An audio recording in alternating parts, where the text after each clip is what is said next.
এই এপিসোডে আমরা মাইক্রোসফট ওয়ার্ডের একদম বেসিক টেক্সট অপশনগুলো নিয়ে কাজ করব। আমার সঙ্গেই থাকো। আমি সাদন সাদিক এবং প্রথমে আমরা দেখতে পাচ্ছি যে আমাদের কিছু টেক্সট এখানে দেওয়া আছে। তো বেসিক ফাংশনগুলো দেখি। মনে করি আমরা এই হেডিংটাকে একটু মোটা করতে চাচ্ছি বা একটু ডিস্টিংগুইশেবল করতে চাচ্ছি যেন চোখে পড়ে। তো আমি এটা মাউসের বাম পাশে বাটনটি প্রেস করে ড্র্যাগ করব। তারপর বি প্রেস করলে বোল্ড হয়ে যাবে, যেটা কিবোর্ড শর্টকাট হচ্ছে কন্ট্রোল বি। আই প্রেস করলে এটা ইটালিক হয়ে যাবে, যেটা কিবোর্ড শর্টকাট হচ্ছে control I. U underscore press করলে এটা নিচে আন্ডারলাইন হয়ে যাবে, যেটা কিবোর্ড শর্টকাট হচ্ছে কন্ট্রোল ইউ। তো খুবই সিম্পল না ব্যাপারগুলো। এখন চাইলে আমি সবগুলো আবার ক্লিক করলে ডিসিলেক্ট হয়ে যাবে। চাইলে আমরা কোনো একটা স্পেসিফিক পার্টও চুজ করতে পারি এবং ওগুলোকে আমরা কাস্টমাইজ করতে পারি। দারুণ ব্যাপারটা। এখন কন্ট্রোল জেড প্রেস করি কয়েকবার যেন আগের অবস্থায় ফেরত যায়। ডান। এখন আমি হেডলাইনগুলো আরো অনেক স্মার্ট ভাবে দিতে পারি, এবং স্মার্ট ভাবে কেন আমি ওটা এক্সপ্লেন করবো একটু পরে। আমি এই অংশটি সিলেক্ট করলাম। তারপর আমাদের এখানে বিভিন্ন হেডিং অপশন আছে এবং এখানে ক্লিক করলে আমরা আরো অনেক হেডিং অপশন দেখবো। আপাতত আমি মনে করি হেডিং 2টা সিলেক্ট করলাম। ডান। এরপর আমি যদি এই পার্টটা সিলেক্ট করি, তারপর যদি আবার হেডিং 2 এটা সিলেক্ট করি, দেখো আমাদের এখানে কিন্তু 1.2 বলে দিচ্ছে। অর্থাৎ আমাদের কম্পিউটার কিন্তু বোঝা যাচ্ছে যে আমাদের কোনটা হেডিং কোনটা পরপর আসছে এবং ওই অনুযায়ী আমাদেরকে র্যাঙ্কিং করে দিচ্ছে। দারুণ ব্যাপারটা। এবং একটু আগে যে বললাম যে স্মার্টলি করা কাজটা, এটা স্মার্টে কি আছে, এটা জাস্ট ডিজাইন তো, রাইট? আরো অনেক কিছু আছে কিন্তু। খেয়াল করলে দেখবে এখানে মার্ক যেহেতু করে দিচ্ছে, আমরা যখন টেবিল অফ কন্টেন্টস ক্রিয়েট করব, রেফারেন্সে যে টেবিল অফ কন্টেন্টস, আমাদের কিন্তু আলাদাভাবে আর ক্রিয়েট করা লাগবে না। আমরা যেহেতু কম্পিউটারকে বলে দিচ্ছি কোনটা হেডিং কোনটা পরপর কি আসছে, কম্পিউটার অটোমেটিক্যালি তৈরি করে দিবে, আমাদের আর করা লাগবে না। এই জন্য আমি বলছি আমাদের স্মার্টলি তৈরি করার ব্যাপারটা। এবং টেবিল অফ কন্টেন্টস কিভাবে তৈরি করবো ওটা কিন্তু আলাদা একটা টিউটোরিয়ালই থাকবে। সো আজকে আমরা মেন জিনিসে ফোকাস যাই। আবার হোমে যাই। এখন আমি মনে করি আমাদের ফন্টগুলো চেঞ্জ করতে যাচ্ছি। তো আমি পুরোটা সিলেক্ট করব। তারপর এখানে যাব এবং আমাদের অনেক যে ফন্ট আছে ওগুলো থেকে যে কোনো একটা সিলেক্ট করবো। তো মনে করি আমি টাইমস নিউ রোমান সিলেক্ট করলাম, তাহলে আমাদের ফন্ট চেঞ্জ হয়ে গেল।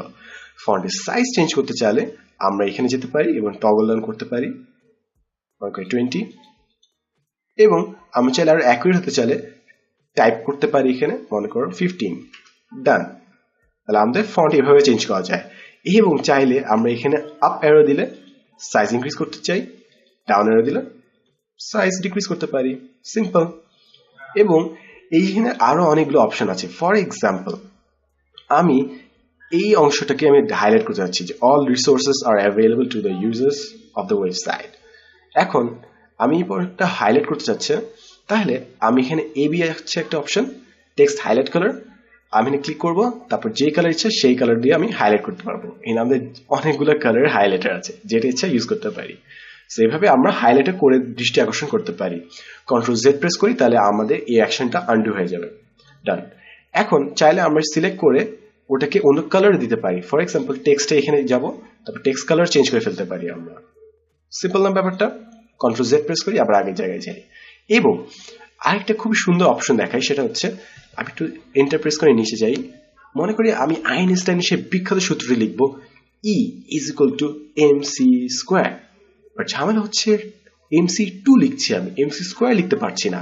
তো 2 কে স্কোয়ার বানাতে হলে আমি যা করব তা হচ্ছে, এখানে একটা অপশন আছে এক্স স্কোয়ার দেওয়া আছে, সুপারস্ক্রিপ্ট, এতে ক্লিক করব। তারপর যদি আমি 2 প্রেস করি, তাহলে দেখবো আমাদের উপরে লেখাটা আসছে। এবার আমরা যত ইচ্ছা টাইপ করতে পারি, উপরে লেখাটা আসবে। সেটা পাওয়ার লেখার ক্ষেত্রে অনেক সুবিধা হয়।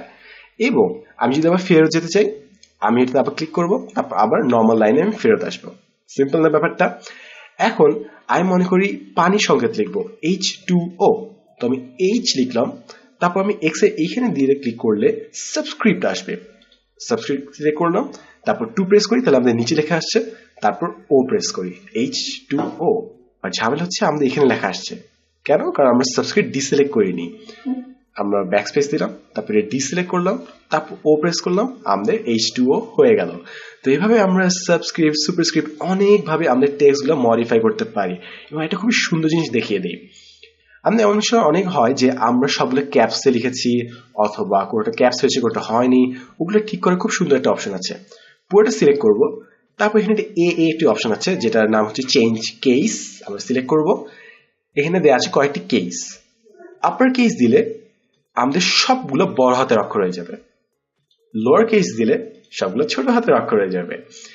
এরপর ক্যাপিটালাইজ ইচ ওয়ার্ড দিলে সবগুলো ওয়ার্ডের ফার্স্ট ওয়ার্ডটা বড় হাতের অক্ষর হয়ে যাবে। এবং সেন্টেন্স কেস দিলে আমাদের সবগুলো সেন্টেন্স, অ্যাকচুয়াল সেন্টেন্স যেভাবে ক্রিয়েট হয় ওভাবে তৈরি হয়ে যাবে। এবং এক্ষেত্রে ঝামেলা দেখছি যে অনেকগুলো ওয়ার্ড আমাদের ফার্স্টে ক্যাপিটাল ওয়ার্ড নেই, এই জন্য একটু ঝামেলা হচ্ছে। তো ওগুলো কিন্তু পরে স্পেল চেক দিয়ে ঠিক করা যায়, যেটার জন্য একটা টিউটোরিয়াল থাকবে, অথবা আমরা জাস্ট র্যান্ডমলি টাইপ করে ঠিক করে ফেলতে পারবো। এই হচ্ছে টেক্সট ঠিক করার অনেকগুলো অপশন। এবং খালি এতটুকুই না, কিন্তু আমাদের টেক্সট গুলো আরো সুন্দরভাবে সাজানো কিন্তু অপশন আছে। ফর এক্সাম্পল, আমরা সিলেক্ট করলাম, এরপর সিলেক্ট করে আমাদের এখানে লেয়ারটি ইফেক্টস দেওয়ার অপশনও আছে। সো আমাদের বিভিন্ন ধরনের ইফেক্ট আমরা এখানে ইজিলি দিতে পারি। আমি বলবো যে প্রফেশনাল রাখার জন্য ইফেক্ট যতটা সম্ভব অ্যাভয়েড করা উচিত। এবং এখানে আউটলাইন, শ্যাডো, রিফ্লেকশন, গ্লো আর অনেক ইফেক্ট আছে যেগুলো জাস্ট নিজে একটু টেস্ট করে দেখলেই বুঝে যাবে যে কত মজা আছে। এখন আমাদের এখানে সাইডে একটি জিনিস আছে, অনেকটা কিউ এর মতো একটা জিনিস, এতে ক্লিক করি তাহলে কি আসে? আমরা কতগুলো মার্ক দেখতে পাবো। এই মার্কগুলোর অর্থ হচ্ছে এইসব জায়গায় কিবোর্ডে এন্টার প্রেস করা হয়েছে। সো এগুলো বেশ সুবিধার হয় যখন আমরা বিভিন্ন ভাবে ফরম্যাট করতে যাচ্ছি। সো এই হচ্ছে এই মার্কটার অপশন সুবিধা। সেটাকে ক্লিক করে আবার এভাবে আনলাম। এখন মনে করি আমাদের এখানে অনেকগুলো পয়েন্ট আছে, বুলেট পয়েন্টস। আমি সবগুলো সিলেক্ট করলাম। এরপর আমি যদি এ টু জেড এখানে ক্লিক করি, তারপর sort by paragraph, text, ascending, descending, okay যদি দেই তাহলে দেখবো সবগুলো সেজে গেছে। কিভাবে? A B C I J K L M N O P Q সেজে গেছে। তো আমরা এইভাবে সর্ট আউটও করতে পারি। এবং চাইলে আমরা কোনো একটি টেক্সটকে যদি ডান পাশে আনতে চাই কিংবা বাম পাশে আনতে চাই, এটা দারুণ অপশন আছে। এখানে ক্লিক করব, তাহলে আমাদের ডান পাশে চলে যাবে জিনিসটা, এবং এখানে ক্লিক করলে বাম পাশে চলে যাবে। চাইলে আমরা যে কোনো টেক্সটের ক্ষেত্রে সিলেক্ট করব, তারপর ডানে অথবা বামে নিয়ে যেতে পারি ইজিলি। দারুণ না ব্যাপারটা? এবং এইসব জিনিস নিয়ে, ইন্ডেন্স নিয়ে আরেকটি পুরো কমপ্লিট টিউটোরিয়াল থাকবে। সো আমি এসবের ডিটেলস যাচ্ছি না কিভাবে সাজাতে হয়। আমাদের ফাইনাল একটা জিনিস দেখিয়ে চলে যাব আজকে, সেটা হচ্ছে আমাদের এখানে ক্লিক করলে কিন্তু সব অপশন চলে আসবে। সো আমরা এখানে যা কাজ করেছি ঠিক সেম কাজই এখানে চলে আসবে। সো আমরা চাইলে এখানে ডাবল স্ট্রাইক দিতে পারি, এখানে প্রিভিউ দেখাচ্ছে যে এটা কেটে দিবে, কিংবা স্ট্রাইক থ্রু দিলে একটা কাটা লাইন দেখাবে, কিংবা এখানে আরো বেশ অপশন আছে, বোল্ড, ইটালিক, সাইজ, বিভিন্ন ফন্ট। ঠিক আমরা এখানে যা কাজ করেছি উপরে বাম পাশে ঠিক সেম জিনিস এখানে, এবং অ্যাডভান্সে বেশ কিছু অপশন আছে। তো এটা ক্লোজ করি, এবং ইনসাইডে যদি যাই আমাদের অনেকেই কনফিউজ হয়ে যাবে যে এখানে কিন্তু টেক্সট বক্স আছে এবং ওয়ার্ডার আছে। এটার মানে কি? টেক্সট বক্স দিলে মনে করি আমি এটা সিলেক্ট করলাম, তাহলে একটা বক্স দিবে যেটা অনেকটা লেখার মাঝখানে। এটা অনেক সময় পেপার ইউজ করা হয় এবং শাউট আউট বক্স হিসেবে কাজ করে। অর্থাৎ একটা ডিটেলস যেটা সবার দৃষ্টি আকর্ষণ করা দরকার ওটা বুঝাতে টেক্সটের মাঝখানে এটা ইনসার্ট করা হয়। এটা সিলেক্ট করি, ডিলিট করি। এবং আরেকটি জিনিস হচ্ছে ওয়ার্ড আর্ট। এটা সিলেক্ট করলাম, মনে করি এটা চুজ করলাম, তারপরে যে কোনো জায়গায় আমি বসাতে পারি ইচ্ছা মতো।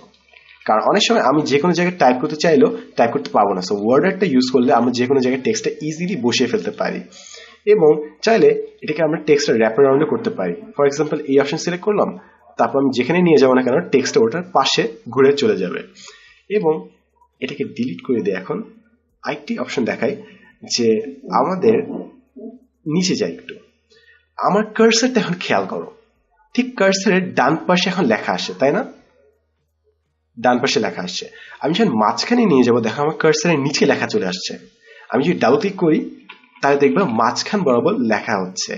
এবং আমি যদি ডান পাশে নিয়ে যাই তাহলে দেখো কার্সারটি চেঞ্জ হয়ে গেল, লেখাগুলো বাম পাশে দেখাচ্ছে। এখানে ডাবল ক্লিক করি, এখানে ডেট তুমি দিতে পারবা। সো এইভাবে আমরা কার্সার বিভিন্ন জায়গায় বসিয়েও কিন্তু নিজের ইচ্ছা মতো কাস্টমাইজ করে ফেলতে পারি। সো এই ছিল হচ্ছে টেক্সটের বেসিক কিছু অপশন। আজকে আমি আর বেশি ডিটেলসে যাবো না, কারণ এগুলো অনেক নিখুঁতভাবে আরো অনেকভাবে করা যায়, যেগুলো আমরা পরবর্তী অ্যাডভান্স টিউটোরিয়ালগুলোতে আরো বিস্তারিতভাবে আলোচনা করব। তো আশা করি এটা দেখে কিছু না কিছুটা লাভ হয়েছে। আমি সাদমান সাদিক, দেখাবে নেক্সট ভিডিও টিউটোরিয়ালটিতে। And as always thanks for watching. এবং তোমার যদি মনে হয় এই ভিডিও টিউটোরিয়াল দেখলে অন্য কারো লাভ হবে, তার সাথে কিন্তু শেয়ার করতে ভুলো না।